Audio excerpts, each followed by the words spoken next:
Weather's chief meteorologist, Chase Jones. Well, as we make our way into the weekend and we see these clear skies, what's happening?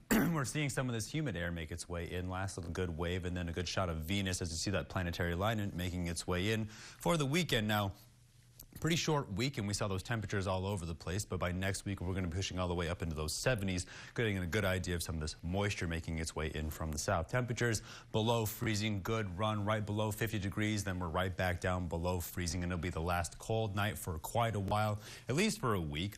27 in San Angelo. Everybody else in those upper 30s, those mid 30s, below 30s right now. 33 in Sterling City, 33 down there in Junction. Looking like San Angelo's the cold spot, but you see where we're holding on to the least amount of heat right now, but everybody's just down below those freezing points for the last time. Then as we look at those dew points, they're still down in those single digits, if not in those lower teens, while the humidity indices have made their way up into those 50s, those 40s, those 30s. So feeling a lot colder out there than it actually is now.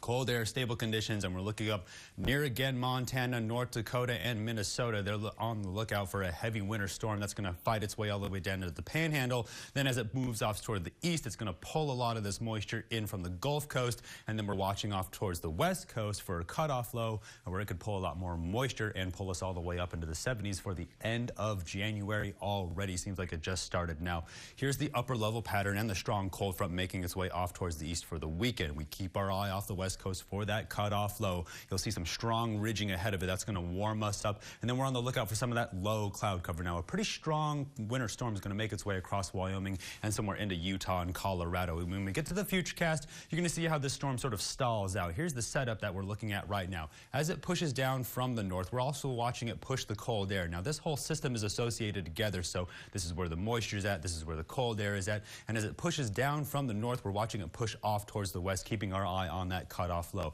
This is the setup we're looking at to come together over the Concho Valley by next week, because it is looking like quite a bit of rain for a couple days. Now, as we make our way down to the surface, here's that winter storm already across Montana. You can see the stable conditions ahead of the storm, so pretty powerful. Now, they're set up for a lot of lake effect snow off the east coast, and you just saw how much the Gulf Coast got hit, so we're on the next lookout for the round. So let's take a good look across the Rocky Mountains right now. Keep your eyes somewhere around the northern part of Colorado. See this winter storm right here?